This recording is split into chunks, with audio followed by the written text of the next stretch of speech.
Introducción. El título de este artículo es a la vez simple y complejo. Simple, porque no puede ser más escueto y directo.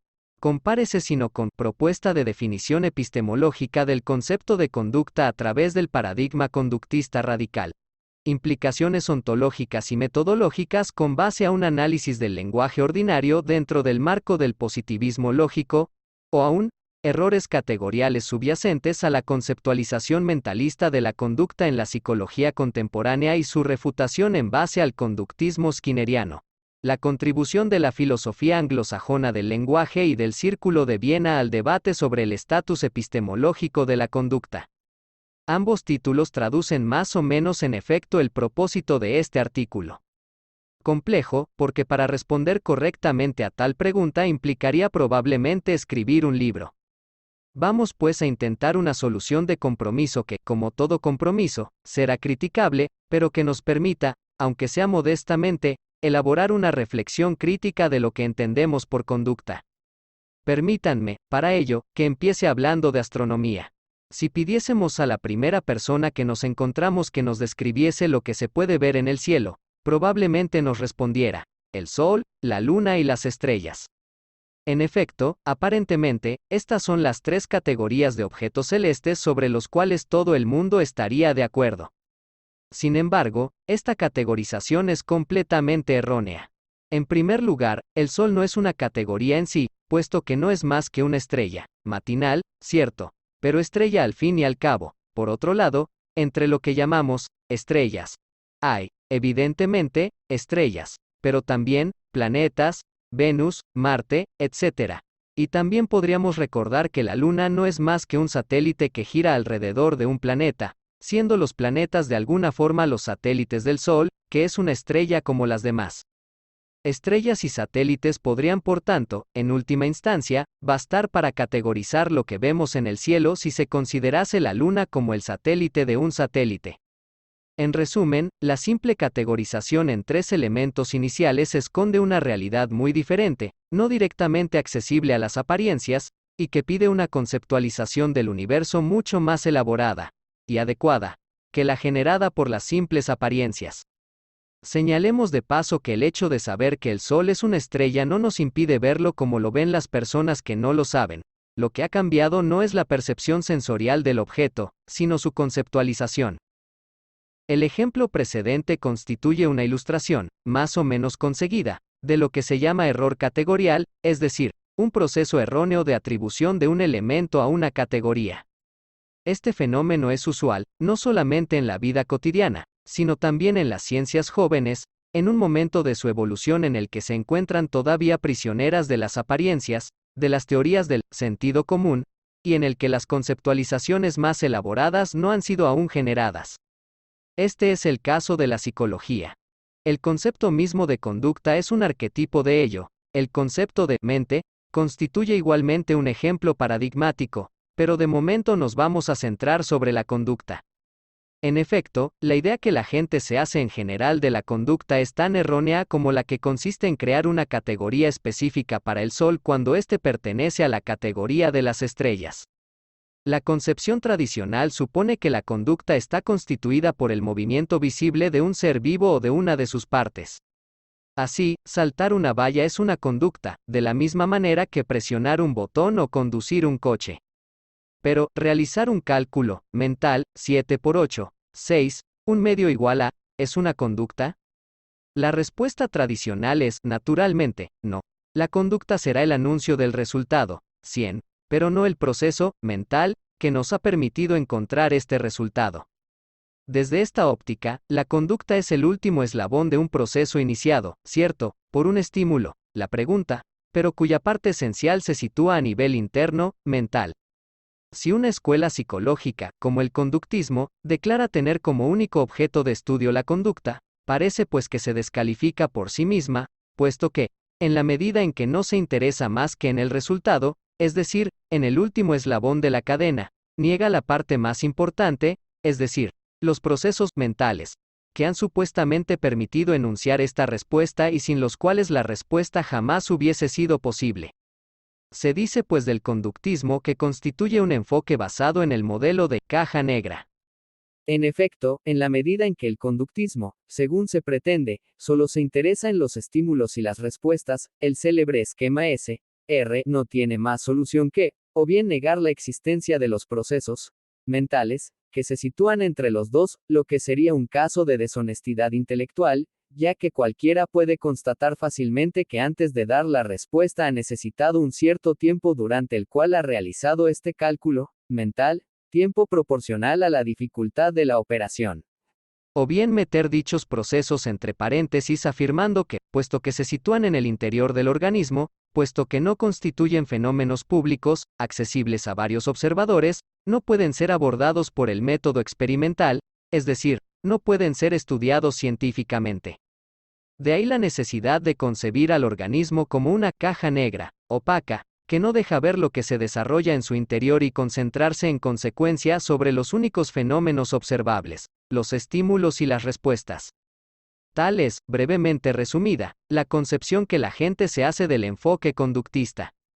Es necesario, sin embargo, reconocer, en honor a la verdad, que ciertas formas de conductismo, el conductismo metodológico y el conductismo filosófico, directamente derivados de, o asimilables a, las corrientes operacionalistas, que postulan que no se puede abordar un objeto de estudio más que si ha sido correctamente operacionalizado, es decir, traducido a una serie de operaciones públicas y observables, no está muy alejado de esta concepción. Si tal fuese el caso, habría que reconocer que la posición conductista sería absurda, puesto que por un lado, reconocería que lo importante no es tanto la conducta, último eslabón, como los procesos que permiten elaborarla, pero, puesto que estos son inaccesibles a un observador externo, no habría más remedio, so pena de caer de nuevo en la introspección, la vieja introspección en reacción a la cual el conductismo se había constituido, que contentarse con la conducta. Esta conducta que, aunque sin gran interés en sí, tiene el mérito de ser pública y susceptible eventualmente de proporcionarnos algunas informaciones sobre los procesos mentales que le han dado nacimiento. Así es como los psicólogos cognitivistas conciben la conducta, poco o nada interesante en sí misma, pero constituyendo la única vía de acceso aceptable. Ellos también son científicos, por lo tanto, rehúsan la introspección, para intentar comprender los mecanismos del aparato. Nótese la espléndida metáfora mecanicista, psíquico, mental, cognitivo.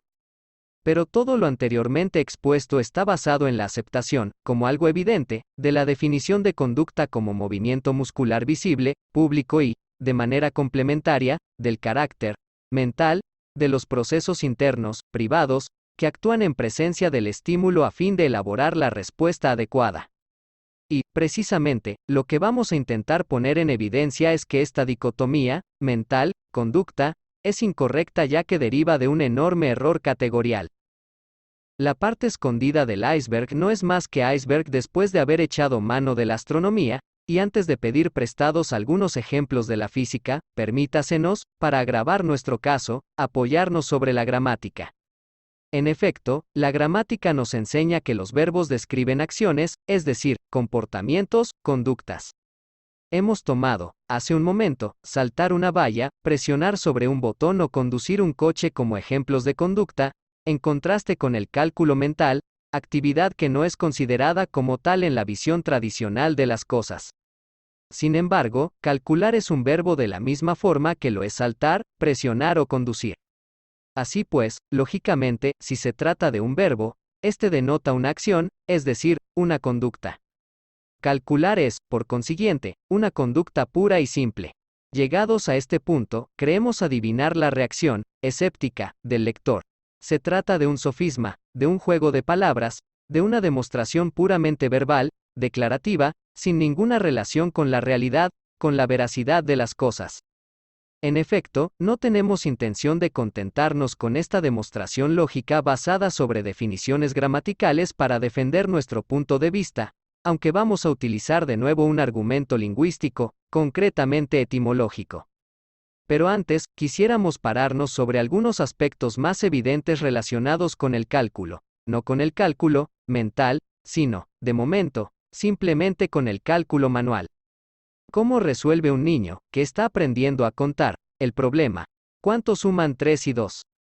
Sencillamente, se ayuda con sus dedos para levantar primero 3 dedos, después otros 2, contarlos y, finalmente, enunciar el resultado. 5. En efecto, los dedos son las primeras muletas que se utilizan en el aprendizaje del cálculo. Y esta es la razón por la cual nuestro sistema de numeración es el sistema decimal, compuesto por 10 elementos básicos diferentes, 0.1, 2, 9, que corresponde a lo que se llama contar en base 10. ¿Por qué la base 10 más bien que la base 2, como los ordenadores, la 7 o la 13, por ejemplo? La respuesta es evidente, porque no tenemos 2, 7 o 13 dedos, sino 10. ¿Una prueba suplementaria? ¿Cómo hacen los franceses para decir 80? Dicen 4, 20, 4, 20, en vez de octante o huitante, que sería la forma normal si siguiesen el sistema decimal. ¿Saben ustedes por qué? Porque sus antepasados los galos, como los mayas, y otras civilizaciones antiguas, contaban en base 20. ¿Y por qué 20? Porque, además de 2 manos, tenemos 2 pies. La base 20 ofrece, en efecto, el doble de posibilidades que la base 10.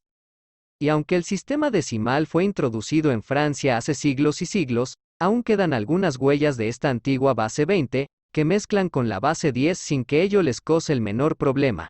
Los únicos a quienes causa problemas es a los extranjeros, como ustedes y yo, cuando intentamos aprender su idioma. Todo esto para ilustrar un fenómeno bien conocido. Cuando se está en fase de aprendizaje del cálculo, uno se ayuda. Por eso hablábamos de muletas, de los elementos externos que tiene a mano, y perdón por el juego de palabras. Elementos que pueden ser contados y manipulados a voluntad. En manipular hay mani, del latín manus, mani, mano.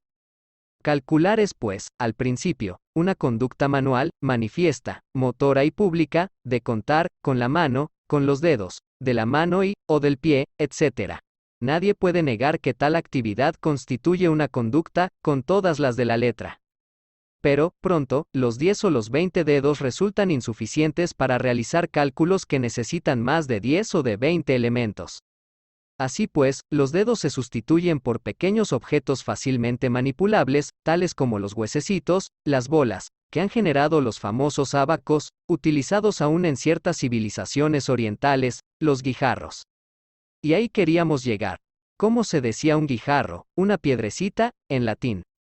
Sencillamente, cálculo, que ha llegado hasta nosotros en la expresión cálculo renal o cálculo en la vesícula biliar.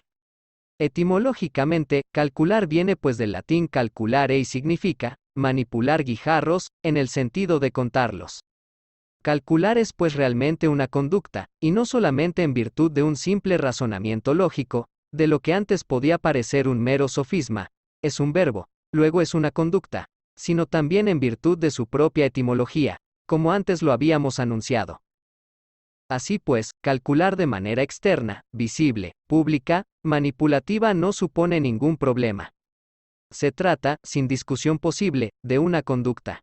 Pero esto no prueba en absoluto que los procesos mentales, que se desarrollan en nuestro interior mientras realizamos esta actividad, sin la ayuda de ningún elemento externo manipulable, sean también conductas. Vamos a responder a esta objeción. Para ello, es necesario franquear una etapa más. Soltar las muletas. En efecto, a fuerza de repetir una conducta, se adquiere una maestría cada vez más pronunciada. La conducta se automatiza y se vuelve cada vez menos dependiente de su soporte manipulativo. La conducta puede entonces interiorizarse, emitirse sin recurrir a su componente motriz. Este proceso se puede ver claramente en el aprendizaje de la lectura. Al principio, se lee en voz alta, siguiendo el texto con el dedo y moviendo todos los músculos del aparato fonador. Posteriormente, se abandona el señalar con el dedo. Se llega luego a leer, para sí, sin emitir ningún sonido, pero se distingue todavía un ligero movimiento de los labios, hasta que todo movimiento desaparece y se llega a la lectura silenciosa del adulto, a la lectura que se podría llamar mental. Esto es lo que sucede con nuestro ejemplo del cálculo mental. Una vez que nos hemos convertido en expertos en el cálculo, podemos efectuarlo interiormente, mentalmente, sin ningún componente cinético. Pero calcular, ya sea de forma manipulativa o de forma mental, se expresa siempre por un verbo, por lo que reviste siempre el status de conducta. La única diferencia entre las dos modalidades está en su carácter público versus su carácter privado, exterior versus interior. En resumen, se trata solo de un simple problema de accesibilidad por parte de un observador externo.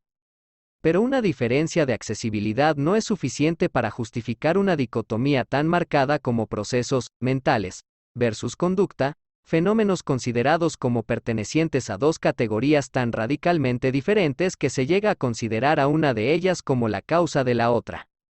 Una simple diferencia de accesibilidad a un fenómeno nunca tuvo el poder de cambiar ni la naturaleza ni el estatus del fenómeno en cuestión, que es independiente del hecho de que se pueda acceder hasta él más o menos fácilmente. En otras palabras, la diferencia de accesibilidad concierne al observador, no al fenómeno. El fenómeno es lo que es, independiente de su accesibilidad, que es una característica dependiente del observador. Un fenómeno no cambia en su esencia a causa de las limitaciones perceptives del observador. Los infra y los ultrasonidos, los rayos infra, rojos y los rayos ultra, violetas no son fenómenos esencialmente diferentes de, respectivamente, los sonidos audibles y los colores perceptibles por el ser humano por el simple hecho de que no los percibe. De hecho, pueden ser percibidos por otras especies animales, lo que demuestra que no tienen nada de particular en sí, es decir, que su inobservabilidad humana no implica ninguna diferencia de estatus ontológico. Crear categorías diferentes de fenómenos en función, únicamente, de su accesibilidad humana, constituye un acto de un antropocentrismo descarado, demasiado corriente por desgracia, pero sin ninguna justificación objetiva más que el lisonjeo de nuestro ego. Es hacer del ser humano la medida de todas las cosas, pero las cosas eran así mucho antes de nuestra aparición sobre la Tierra, continuarán siéndolo después de nuestra eventual desaparición, y se burlan totalmente, con razón, de la concepción que nosotros tengamos de ellas. Existen pues conductas visibles a las que podemos llamar manifiestas y conductas escondidas a las que podemos llamar mentales, pero ambas son conductas con todas las de la ley. No considerarlas así a causa de su diferencia de accesibilidad, suponer que solo son conductas las primeras, creando así una categoría diferente para las segundas, añadiendo, para postre, una relación causal entre ambas, constituye, ni más ni menos, un magnífico error de categorización. La analogía siguiente debería acabar de poner en evidencia nuestra posición. Se trata de la analogía con los icebergs. Un iceberg es una masa de hielo a la deriva sobre el océano que presenta, en virtud de las leyes de la física, una parte visible y una parte escondida. La parte visible y la parte escondida del iceberg, como se dice normalmente. A nadie se le ocurriría considerar que el iceberg es solamente su parte visible, que su parte escondida pertenece a otra categoría de fenómenos y, todavía menos, considerar que la parte oculta constituye la causa de la parte visible. El iceberg es el conjunto, la suma de la parte visible y de la parte escondida. El hecho de que esté dividido en dos partes por la frontera de la línea de flotación no tiene el poder de generar dos fenómenos diferentes. Del mismo modo, la conducta es el conjunto, la suma de la parte manifiesta y de la parte mental, y el hecho de que esté dividida en dos por la frontera de la piel no tiene el poder de generar dos fenómenos diferentes.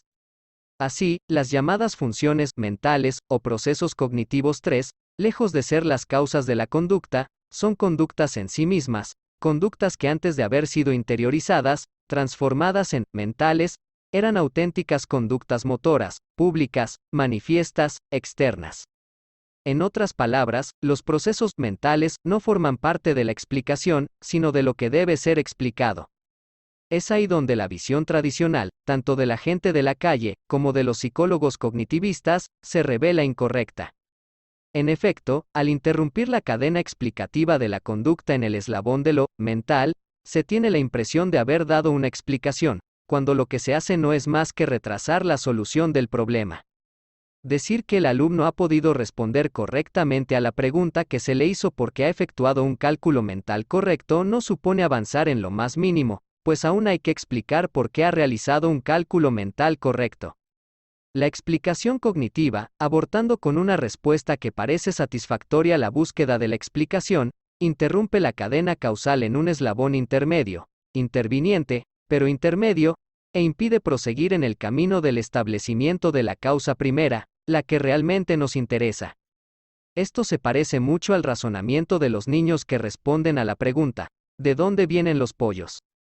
Diciendo, del supermercado, y que cuando nos oyen quejarnos de que no tenemos suficiente dinero para terminar el mes nos dicen que vayamos a buscarlo al cajero. 3. Ahí está también comprendido pensar, considerado sin embargo como lo contrario de actuar, que deriva etimológicamente de una conducta, pesar, evaluar. Del mismo modo que idea, prototipo del concepto abstracto, mental, que deriva del griego idea, ver, más explícito en la palabra latina videre, ver.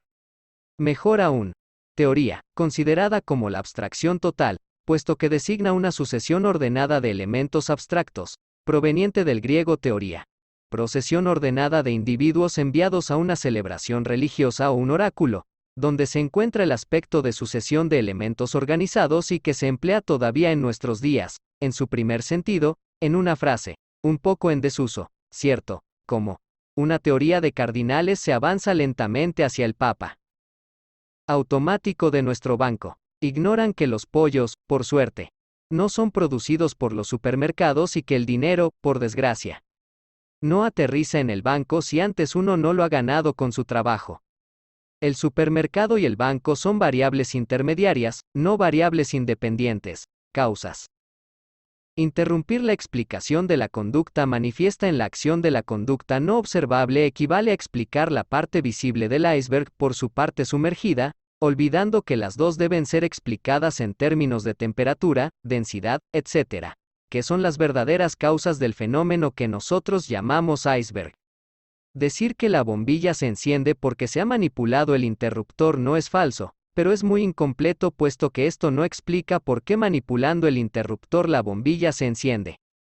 La explicación completa, y por lo tanto, correcta. 4 nos remite a la noción de electricidad, de conducción, de flujo interrumpido o no de electrones, etc., y es en este punto donde la escuela conductista se opone a la cognitiva, en su negativa a conceder un papel primordial al eslabón intermedio, interno, mental, no porque esté escondido y por lo tanto resulte inaccesible, caja negra, sino porque no constituye más que una conducta, como la conducta manifiesta que se supone debe explicar, y que, en consecuencia, no forma parte de la explicación sino de lo que debe ser explicado. Lejos de contentarse pues con estas explicaciones de medio recorrido, preñadas, por ende, de errores categoriales, el conductismo se vuelve hacia el ambiente, fuente última, o primera. Depende de cómo se consideren las cosas, de las conductas, tanto públicas como privadas, según una relación de interacción que no tiene nada que ver con el célebre esquema unidireccional, mecanicista y reduccionista, estímulo, respuesta, en el que sus detractores han querido siempre encerrar al conductismo para poder criticarlo mejor. Pero esto sería otra historia. Llegados a este nivel de nuestro discurso, hemos de confesar, en aras de la verdad, que, para desenmascarar lo más eficazmente posible el error categorial de lo que hemos llamado, la parte oculta del iceberg, hemos utilizado expresiones y conceptos que implican y conllevan otro error categorial, muy corriente también y no menos peligroso, que vamos a intentar corregir a continuación. Pero nos parece más pedagógico ir por partes, ocuparnos de un solo error a la vez y enfrentarnos luego con el siguiente, más bien que intentar denunciarlos todos al mismo tiempo corriendo el riesgo de crear confusión y dificultar, al fin y al cabo, la comprensión de nuestra argumentación. ¿Cuál es ese segundo error categorial al que acabamos de referirnos? Sencillamente, el error de situar la conducta en el organismo. Efectivamente, líneas arriba hemos escrito frases como, la conducta puede entonces interiorizarse. Una vez que nos hemos convertido en expertos en el cálculo, podemos efectuarlo interiormente. Conductas que antes de haber sido interiorizadas. Y otras por el estilo. Pero la ubicación de la conducta, ya sea en el interior del organismo o en otro lugar, conlleva graves problemas. Entre otros, el suponer que la conducta, puesto que puede ser situada en algún sitio, tiene características, propiedades, atributos espaciales, es decir, posee extensión en el espacio, res ex. 4. Véase los diferentes tipos de causalidad, formal, eficiente, etc., que Aristóteles distingue. Tensa, como dirían los antiguos. Vamos pues a ocuparnos de este asunto. Para ello, vamos a tomar prestada una analogía a un buen amigo nuestro, Josep Roca. Se trata, a decir verdad, de un viejo chiste antimilitarista primario, chiste que conocíamos desde hace muchos años pero al que nunca se nos hubiese imaginado sacarle todo el jugo epistemológico que ha sabido sacarle Roca. Se trata de un sargento instructor que está explicando a sus reclutas las bases elementales de la balística. Dice el sargento: el proyectil describe una curva ascendente hasta llegar a su punto culminante y, a partir de este punto, empieza a caer a causa de, según dice el manual, la fuerza de la gravedad. Pero, si queréis que os diga la verdad, así, entre nosotros, yo creo que, sencillamente, el proyectil se cae por su propio peso. Y aquí es donde uno debía reírse, pues resulta en efecto cómico descubrir que el sargento es tan corto que ignora que caerse por su propio peso no es más que la versión popular, sencilla, del lenguaje corriente, vulgata, de la fuerza de la gravedad. Pero no se rían demasiado, puesto que, finalmente, el sargento no iba tan equivocado como parece. O, si prefieren, son ustedes quienes se equivocan al pensar que el sargento es un ignorante. Porque da la casualidad de que, sin saberlo, tiene razón en un punto: no es lo mismo caer por su propio peso que caer a causa de la fuerza de gravedad. El sargento se equivoca sin embargo al decir que el proyectil cae por su propio peso. En realidad, cae a causa de la fuerza de gravedad, que no es lo mismo, ni mucho menos. Y si me permiten que después de la astronomía y de los icebergs les siga hablando de física, antes de volver a la conducta, que es lo que en definitiva nos interesa, vamos a intentar aclararles todo este asunto. Las piedras no caen por su propio peso. Cuando decimos que un proyectil, o una piedra, o un cuerpo cualquiera, cae por su propio peso, estamos afirmando de manera clara y explícita que las piedras tienen un peso que les es propio, es decir, que el peso está en la piedra, o, dicho de otro modo, que el peso es una propiedad, en el sentido literal de la palabra propiedad, como cuando decimos que tal fábrica es propiedad de tal persona, de la piedra. Consideramos pues que el peso es una propiedad esencial, en el sentido de esencia, de la piedra, al igual que lo son su forma, su tamaño o su volumen. Es decir, consideramos que el peso pertenece a la piedra, como le pertenecen su forma, su tamaño o su volumen. Pero, contrariamente a la forma, el tamaño o el volumen, que sí son cualidades propias de una piedra, el peso no lo es, por la sencilla razón que los cuerpos tienen volumen y masa, pero no volumen y peso. La masa sí que pertenece al objeto. La masa sí que es una cualidad esencial de la piedra, pero el peso no. Recuerden sino las nociones de física. Un cuerpo tiene una masa dada, y dicha masa, que es una característica propia de cada cuerpo, interna al cuerpo, por decirlo de alguna manera, se transforma en peso al interactuar con la fuerza de la gravedad, que es una característica externa a la piedra, una característica del entorno, del ambiente en el que se encuentra la piedra. El peso no constituye pues una propiedad esencial de la piedra, sino una propiedad relacional.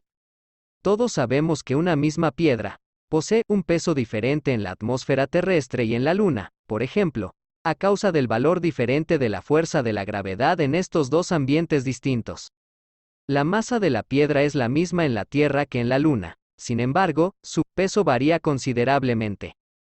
Y las comillas que hemos utilizado delatan nuestra concepción equivocada del asunto.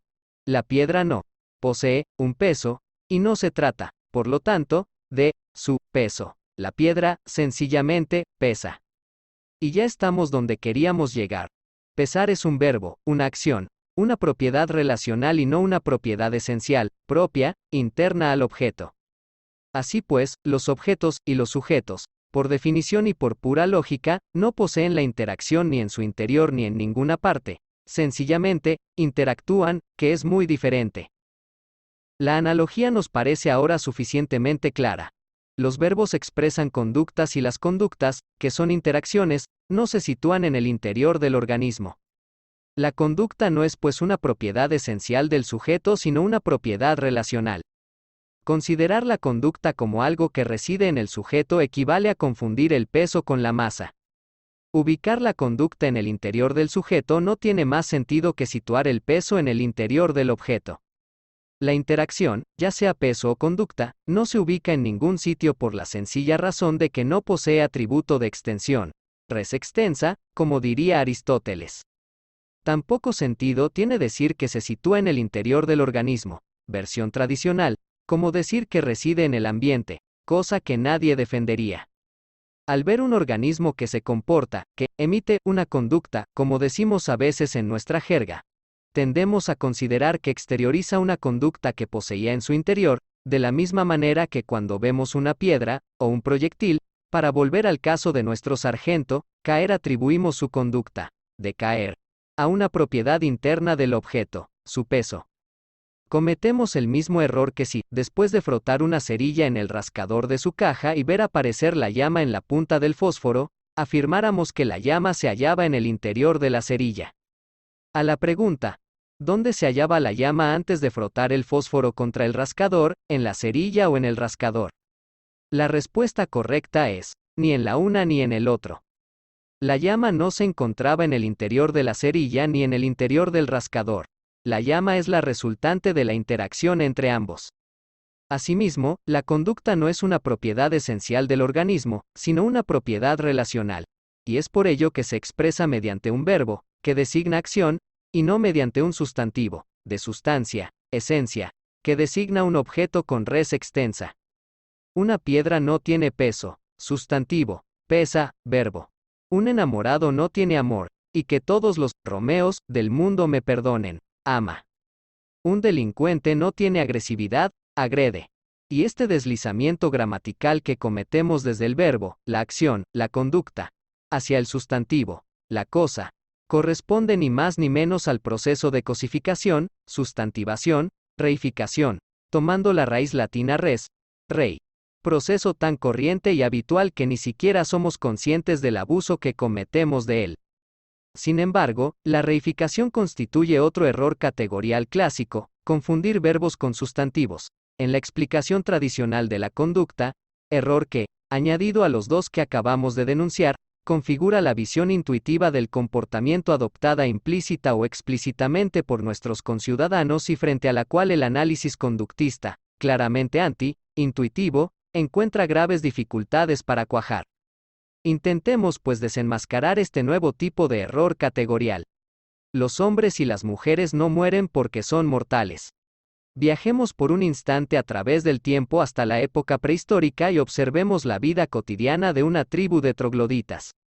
Una mañana, nuestro protagonista, llamémosle Ur, sale de su cueva para ir a cazar un mamut y alimentar así a su familia. Al salir observa que el suelo presenta hoy un aspecto diferente de lo acostumbrado. Hay como un manto transparente que lo recubre todo, la noche precedente ha helado. Es la primera vez que Ur se haya confrontado con este fenómeno, que desconoce por completo. Aparte de constatarlo, no le otorga mayor importancia y se lanza corriendo, como de costumbre, en búsqueda de su presa. Evidentemente, ni corto ni perezoso, resbala estrepitosamente y se encuentra en el suelo con la rótula izquierda partida en dos. Moraleja: 2 meses sin poder sustentar a su familia.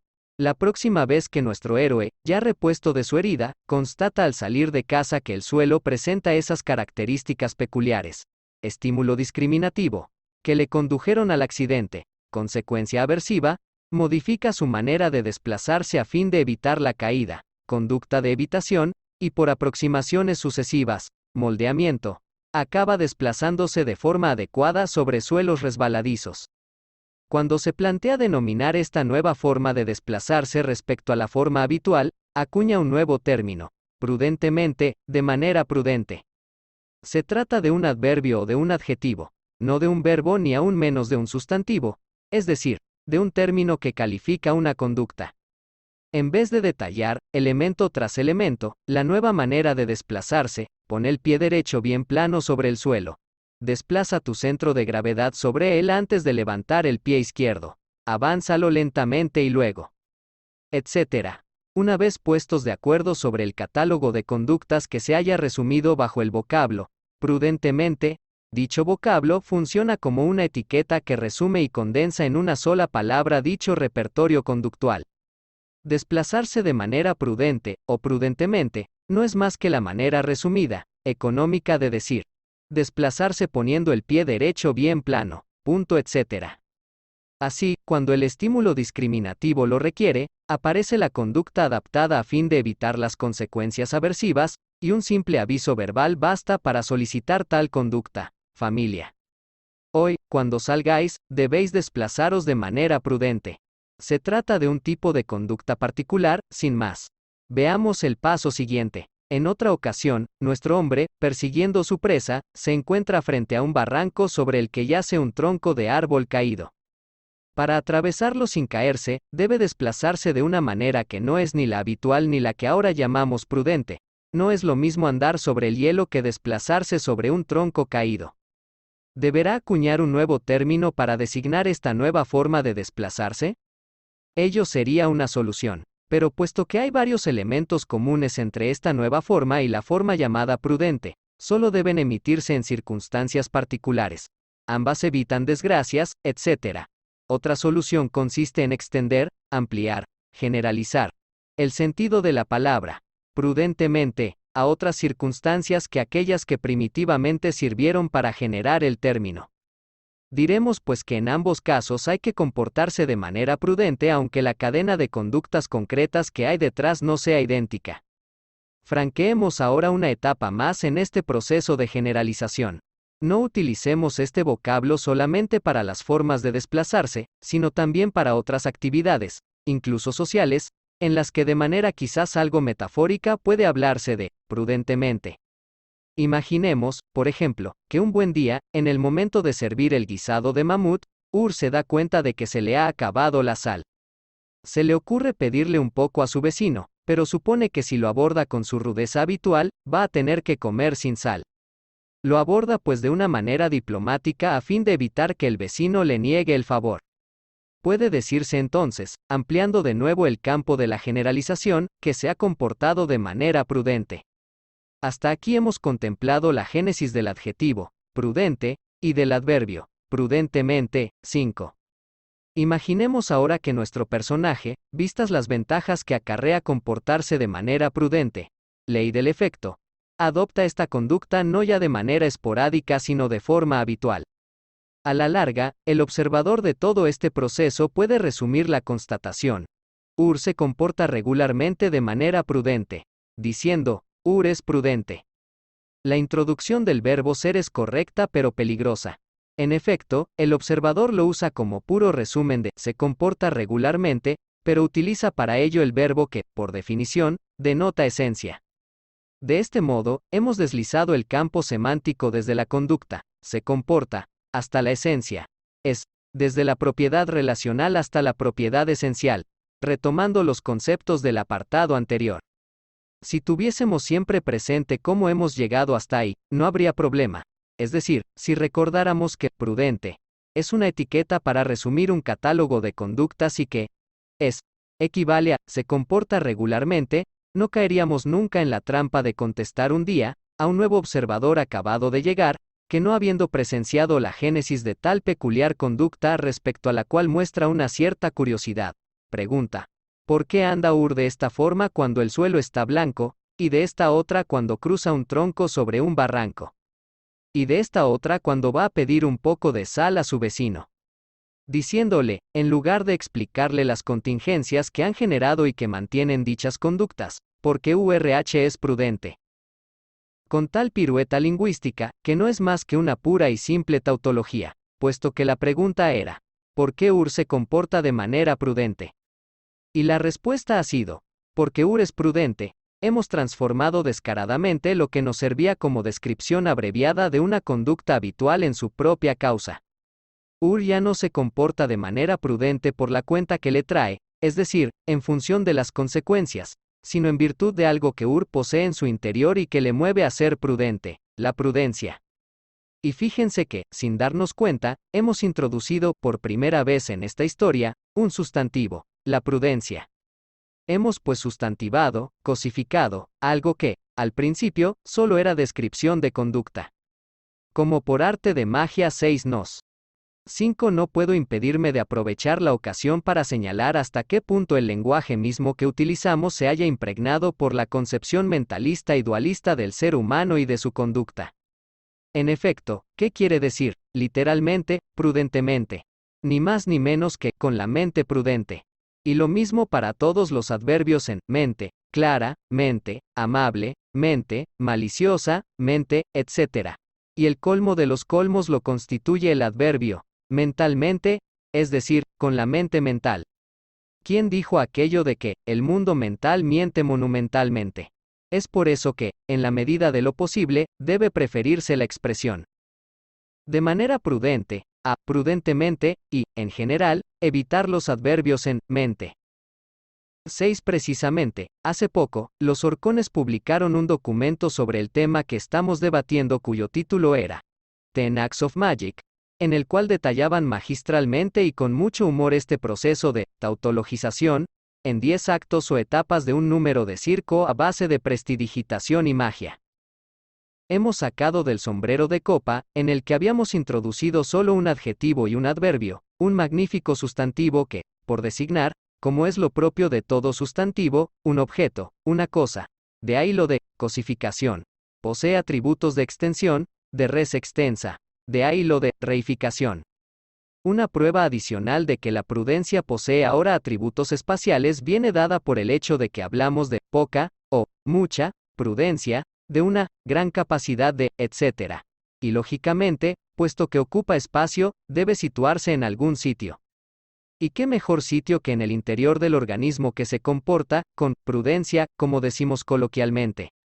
La prudencia es ahora una cualidad propia, esencial del sujeto y no una propiedad relacional. Y es por esto que este apartado se halla íntimamente relacionado con el precedente. Por tanto, nos hallamos frente a afirmaciones como: los hombres mueren porque son mortales, el carbón es negro porque posee la negrura. O, como lo decía ya irónicamente Molière en sus comedias burlándose de los médicos de su época, y yo diría, de los psicólogos de la nuestra, el opio adormece porque posee virtudes adormecedoras. Dichas afirmaciones no son más que tautologías apenas disfrazadas, puesto que ser mortal no constituye en absoluto la causa de la muerte de los hombres, sino la simple constatación de que todos los hombres mueren. Sencillamente, llamamos mortales a los seres que mueren, y en ningún caso la simple denominación de un fenómeno puede ser transformada en su causa. Si sustituimos en la frase, los hombres mueren porque son mortales, la palabra, mortales, por su definición, obtenemos la perogrullada siguiente: los hombres mueren porque son seres que mueren. Y frente a esta tautología ahora desenmascarada, ni siquiera un niño de 4 años, en plena fase de papá, ¿por qué los pájaros vuelan? Papá, ¿por qué los peces no se ahogan? Etcétera. Se contentaría con dicha explicación. Pero basta con camuflarla un poco y parece una docta sentencia. Pedro ayuda a su prójimo porque posee una gran bondad. Pablo martiriza a los animales porque posee un elevado grado de sadismo. La bondad y el sadismo, al igual que la prudencia de nuestro ejemplo o la agresividad del ejemplo de los Orcones, no constituyen las causas de la conducta observada, no son más que la substantivación de la descripción condensada de una conducta habitual, sustantivización erigida al rango de causa en virtud de un grosero proceso tautológico disfrazado. Ser bondadoso, ser sádico, no es más que la manera rápida de decir que tal persona se comporta habitualmente de una manera que hemos convenido en llamar bondadosa o sádica, y que consiste, entre otros elementos, en ayudar a su prójimo y a martirizar a los animales indefensos respectivamente, pero en modo alguno puede ello ser la causa de dichas conductas, so pena de tautología flagrante. La pregunta pertinente sería: ¿por qué Ur se comporta habitualmente de esta manera llamada prudente y, por consiguiente, le llamamos prudente? Formulada así la pregunta, resulta evidente que la respuesta, porque es prudente, aparece como inequívocamente tautológica y la rechazamos por insatisfactoria, buscando entonces las verdaderas causas, porque de no hacerlo así, su familia se moriría de hambre. Y tal respuesta, poniendo el acento en las consecuencias de la conducta, desplaza el factor causal desde el interior del sujeto hacia el entorno o, mejor dicho, pone el acento sobre la interacción entre el sujeto y el entorno. Se trata de un notable cambio de perspectiva, ¿no? Pues bien, por extraño que nos parezca, es a través de este mismo proceso de reificación abusiva que han sido generados todos los términos tradicionales explicativos de la conducta humana: la generosidad, la impulsividad, agresividad, introversión, extroversión, tenacidad, bondad, sadismo, que tomaremos como ejemplo en el apartado siguiente, simpatía y los centenares de vocablos del mismo estilo de los que usamos y abusamos cotidianamente. Apareados a un razonamiento tautológico disfrazado, proporcionan el sistema explicativo de la conducta tanto del hombre y la mujer de la calle como con un poco más de sofisticación, evidentemente, de los psicólogos tradicionales. Es precisamente porque la psicología tradicional comete los mismos errores categoriales que la gente de la calle que ésta se reconoce perfectamente, es por eso que hablamos de concepción intuitiva, y acepta sin chistar la jerga científica de los profesionales del asunto, como en la época de Molière ocurría con la medicina. Y así estamos. Puesto que hablamos de medicina, no estaría de más que nos parásemos un instante para denunciar otro error de razonamiento, perfectamente enraizado en los anteriores y que contribuye, lógicamente, a mantenerlos: la transposición del modelo médico a los asuntos de la conducta. Una de las críticas más recurrentes dirigidas contra el conductismo consiste en afirmar que éste solo se ocupa de las conductas, los síntomas, sin preocuparse de los conflictos internos que las ocasionan, las causas. El lector que ha tenido la bondad de seguirnos hasta aquí podría ya objetar tal afirmación de que las conductas no solo son lo que se observa desde el exterior, iceberg, caja negra, etc., y que el término interno conlleva graves problemas, peso y masa. Pero ello no bastaría para convencer a su interlocutor de que, en el fondo, él tiene razón cuando considera que el conductismo actúa como una aspirina. Suprime, temporalmente, la fiebre pero no cura la infección. El paralelo con el modelo médico aparece aquí con toda su esplendor. Intentemos pues convencer con otros argumentos a nuestro contradictor, analizando con cierto detalle la analogía implícita de su razonamiento. El bacilo de Koch existe. Cuando un psicólogo tradicional o un psicoanalista explica la conducta de una persona que disfruta infligiendo sufrimientos a su prójimo, martirizando animales indefensos o azotando a su pareja sexual, aduce la existencia del sadismo, sustantivo, en el interior del sujeto. Si alguien les pregunta por qué se comporta dicho individuo de esta forma, la respuesta no se hará esperar: porque es un sádico. La conducta sádica que presenta es la consecuencia, el síntoma de un trastorno psicológico, el sadismo. Tenemos pues una explicación en dos términos: los síntomas, la conducta sádica, y la causa, el sadismo.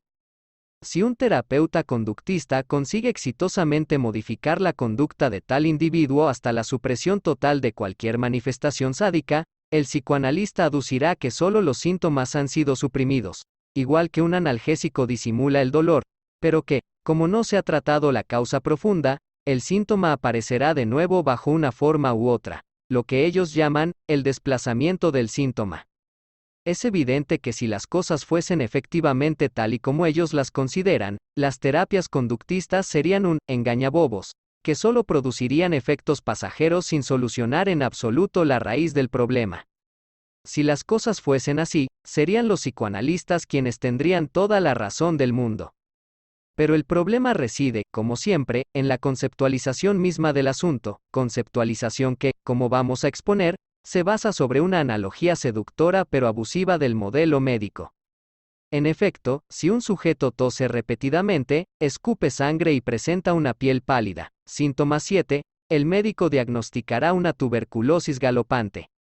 Y si alguien le pregunta por qué se comporta dicho individuo de esta forma, la respuesta tampoco se hará esperar: porque es un tuberculoso. Si un curandero consigue exitosamente suprimir los síntomas, nadie osará afirmar que se ha vencido la tuberculosis del sujeto, tuberculosis que va a continuar desarrollándose hasta causar daños irreparables en el organismo por falta de tratamiento adecuado dirigido contra la causa y no contra los meros síntomas. Hasta aquí, el paralelo, la analogía, entre las dos situaciones parece no solo evidente sino, además, dar la razón a los oponentes al conductismo. Pero analicemos ambas situaciones un poco más profundamente. En el primer caso, la existencia del sadismo ha sido inferida, postulada a partir de los síntomas, y la única prueba de su existencia es precisamente la presencia de los síntomas. Como hemos indicado antes, estamos en presencia de una explicación en dos términos. En el segundo caso, puede igualmente decirse que la tuberculosis ha sido inferida a partir de los síntomas, pero contrariamente al caso del sadismo, la única prueba de la existencia de la tuberculosis no la constituye la presencia de los síntomas. Un simple análisis biológico de las secreciones salivares del sujeto bastará para demostrar que contienen un agente patógeno, concretamente, el bacilo de Koch. La verdadera causa del conjunto de síntomas que resumimos con la etiqueta de tuberculosis es el bacilo de Koch. La tuberculosis, como el sadismo, no son más que etiquetas para resumir síntomas, o conductas, como en el ejemplo de la prudencia, pero en modo alguno, bajo pena de tautología descarada, como nos esforzamos en demostrarlo en el apartado anterior, pueden ser considerados como la causa de dichos síntomas, o conductas.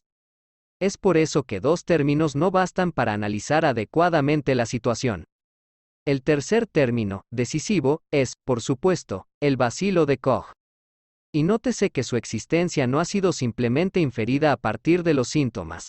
El bacilo de Koch posee una existencia propia e independiente de los síntomas que produce. Puede ser aislado, cultivado, estudiado en un tubo de ensayo, sin que provoque tos a nadie.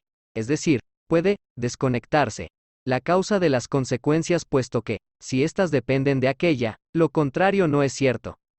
Es por ello que insistimos sobre el hecho de que la existencia del bacilo puede ser demostrada independientemente de la presencia de los síntomas. No se trata pues de una simple inferencia, de un postulado, sino de una realidad que puede ser demostrada.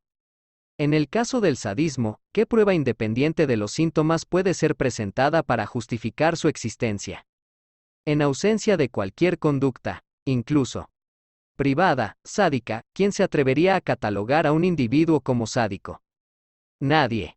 7. Para no complicar las cosas, no vamos a introducir aquí la distinción entre síntoma y signo, el primero siendo algo subjetivo, jaqueca, y el segundo objetivo, fiebre. De hecho, los tres síntomas que acabamos de enumerar no son síntomas sino signos. Pero dado que cuando se debate acerca de esto siempre se habla de síntomas, vamos pues a seguir la tradición.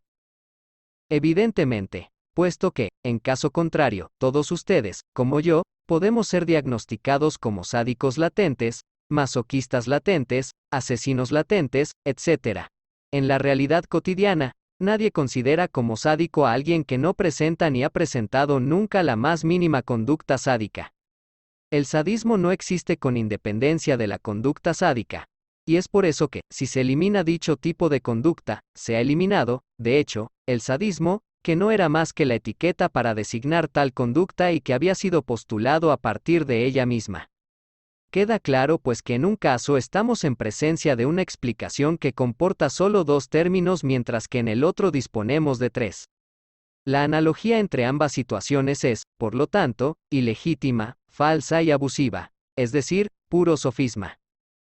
El modelo médico no puede ser así, alegremente, transpuesto a los asuntos de la conducta, asuntos que se ajustan mucho más a un modelo educacional, de aprendizaje, que al modelo médico. Criticar las terapias conductistas con argumentos relativos al modelo médico no es más que el reflejo de una conceptualización errónea de los fenómenos abordados, a pesar de su aparente pertinencia. Pero, me dirán ustedes, ¿cómo explicar entonces el desplazamiento, el resurgimiento del síntoma, constatado a veces después que una terapia conductista lo haya erradicado? Este argumento, clásicamente esgrimido por los psicoanalistas, demuestra que, en efecto, poseen una buena capacidad de observación. Desgraciadamente, y contrariamente a lo que ellos piensan, es su capacidad de explicación, de conceptualización la que no está a la altura. En lugar de postular, porque se trata de un simple postulado que, habiendo eliminado el síntoma sin preocuparse de resolver su causa profunda, el síntoma aparece bajo otra forma, puede proponerse otra explicación a dicho fenómeno utilizando conceptos puramente conductuales. En efecto, en el ámbito médico, la noción de beneficio secundario de la enfermedad es ampliamente conocido. Cuando alguien recibe la etiqueta de enfermo por parte de un profesional de la salud al que la sociedad ha otorgado dicha función y potestad, obtiene, como compensación, en cierto modo, de la desgracia de haber enfermado, un cierto número de privilegios secundarios. Se le dispensa de trabajar, se le permite quedarse en la cama aun y cuando su estado no lo justifique plenamente, se le toleran ciertos caprichos, la gente a su alrededor se muestra más tolerante y menos exigente, etc. Privilegios que desaparecen bruscamente cuando se le da de alta. Lo que explica la existencia de ciertos enfermos, funcionales, bien conocidos del cuerpo médico y hospitalario, que perpetúan sus dolencias, ahora imaginarias para prolongar dichos beneficios secundarios. De la misma manera, un sujeto que padece fobia a los ascensores, pongamos por caso, recibe un trato preferente por parte de su entorno familiar. Si un día ha decidido cenar junto con los Rodríguez, que viven en el 9º piso de un edificio con ascensor, invitará más bien a los Rodríguez a venir a casa en vez de ir a la casa de ellos, evitará alquilar una habitación situada en los últimos pisos de un hotel cuando se salga de vacaciones, reservando una situada en las plantas inferiores, etc. Es decir, se prestará una atención especial al sujeto, se organizarán siempre las cosas en función de su problema. Si un terapeuta eficaz le soluciona su problema y le permite, al cabo de unas pocas sesiones de tratamiento y no después de años, y aún, de diván, tomar tranquilamente el ascensor, se encuentra entonces privado súbitamente del beneficio secundario que su trastorno le proporcionaba, refuerzo social, y es muy probable que presente una nueva F o con acento agudo B y A, emita una operante de la misma clase, a fin de recuperar los beneficios secundarios que le producía la anterior, a fin de obtener de nuevo el refuerzo que le había sido retirado. Una terapia conductista correcta no se centrará pues únicamente en el cliente, como diría Rogers, sino que informará a su entorno familiar de los riesgos que incurren si dejan de prestar atención súbitamente al ex-fóbico, y les instruirá sobre la manera de hacerlo paulatinamente, es más, les exhortará a desplazar la atención que antes prestaban a su fobia a otros aspectos de su conducta a fin de que no se encuentre privado de algo que antes obtenía mediante su antigua fobia y evitar así que lo busque a través de una nueva fobia. Los estudios de efectividad de las terapias, tanto a medio como a largo plazo, muestran inequívocamente que, cuando el terapeuta incluye dichos aspectos en su tratamiento, no hay ningún desplazamiento ni resurgimiento del síntoma. Llegados a este punto del discurso, uno puede legítimamente preguntarse cómo es que si la conceptualización conductista, una vez expuesta con detalle, aparece como mucho más pertinente que sus rivales, no consigue destronarlas e imponerse como ocurre normalmente con toda teoría que supera, en potencia explicativa y en parsimonia, a las otras teorías en boga. Varios factores nos parecen poder explicar esta situación anómala. Pero quisiéramos, como epílogo a esta ya quizás demasiado larga reflexión, exponer por lo menos uno de ellos que, a nuestro modo de ver, constituye un obstáculo relevante a tal cambio de paradigma. Para ello, vamos a echar mano, una vez más, del viejo recurso de la metáfora. La máscara no es el rostro. En las antiguas tragedias griegas los actores cubrían su rostro con una máscara, triste o sonriente, según el personaje que debían interpretar. Solo con ver la máscara se podía predecir el papel que iba a interpretar el actor, puesto que su conducta sobre la escena dependía de la máscara que llevaba 8. Evidentemente, a nadie se le ocurriría confundir la máscara, visible, con el rostro, invisible. Aunque el espectador no podía ver el rostro a causa de la máscara que lo cubría, sabía perfectamente que el actor tenía un rostro propio y que la máscara era, por decirlo de alguna manera, de quita y pon, y que un día podía llevar una máscara triste y otro una alegre, pero que ninguna de las dos eran su verdadero rostro. No había por tanto confusión posible entre el rostro y la máscara. Imaginemos ahora que, por una razón dada, un actor conserva siempre, día y noche, durante años y años, una misma máscara sobre su rostro, hasta el punto que se le pega a la cara como una segunda piel y que, al final, la gente olvida por completo que lo que percibe no es el verdadero rostro del sujeto sino una simple máscara 9, máscara que no corres. 8. Este es, etimológicamente, el origen del vocablo, personalidad. En efecto, la conducta del actor era función de su máscara, al igual que la psicología tradicional pretende que la conducta de un ser humano es función de su personalidad, y es que el vocablo griego para máscara era persona. 9. Algo parecido ocurre con el lenguaje. En efecto, existe una figura de estilo llamada catacresis, que consiste precisamente en utilizar una metáfora tan vieja y familiar que ya nadie se da cuenta, al usarla, de que es una metáfora, por ejemplo, el pie de la mesa, la antena de televisión, el brazo de la butaca, la hoja de papel. Ponde mejor al rostro verdadero que otra máscara diferente y quizás más adaptada. Es decir, no por ser la más antigua es la más adaptada ni, aún menos, es el rostro mismo.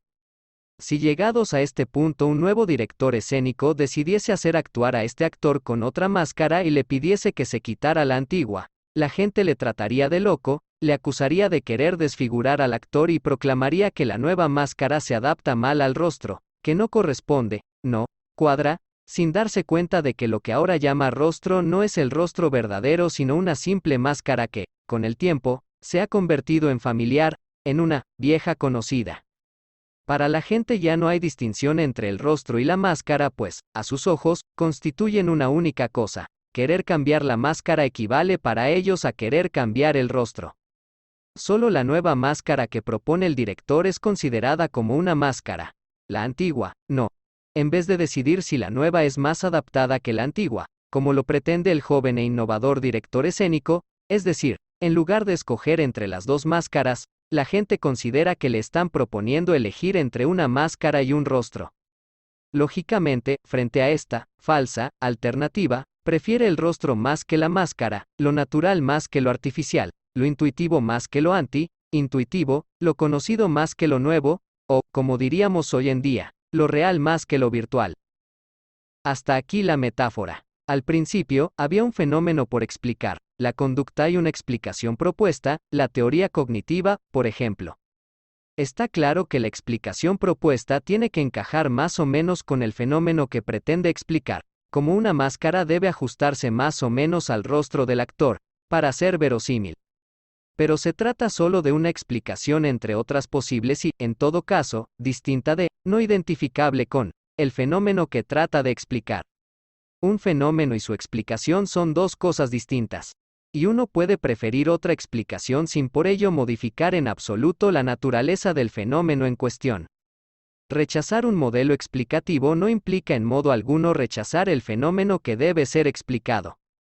Pero si una teoría explicativa se ha perpetuado durante siglos, gracias, entre otras razones, a su carácter intuitivo, hasta el punto de que ya no es percibida como una teoría, que puede ser sustituida en cualquier momento por otra, sino como el fenómeno mismo, resulta evidente que toda nueva teoría aparecerá como aberrante, como contraria a la evidencia misma, al sentido común más elemental. Cuando una conceptualización se ha confundido hasta tal punto con el fenómeno que intenta conceptuar, llegando a identificarse con él, a no formar más que una sola y misma entidad allí donde en realidad hay dos, entonces criticar, negar o combatir tal teoría equivale a criticar, negar o combatir el fenómeno en cuestión. Y como que negar el fenómeno no es honradamente posible, puesto que existe, como que no se establece ninguna diferencia entre el fenómeno y la teoría secular que lo ha venido conceptualizando, y por lo tanto no se puede negar esta sin negar aquel. Entonces resulta honradamente imposible negar la teoría en cuestión.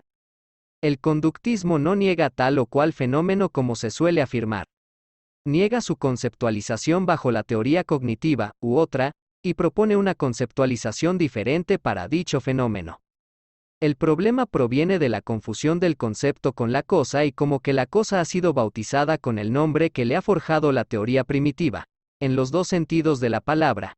Al negar dicho nombre de pila parece ser que se niegue la cosa en sí. 10. El concepto de cielo, por ejemplo, recubre cosas muy distintas para un astrónomo, un creyente o un pintor. Si el primero afirmase que no existe, el creyente se indignaría y el pintor lo trataría de loco o mentiroso.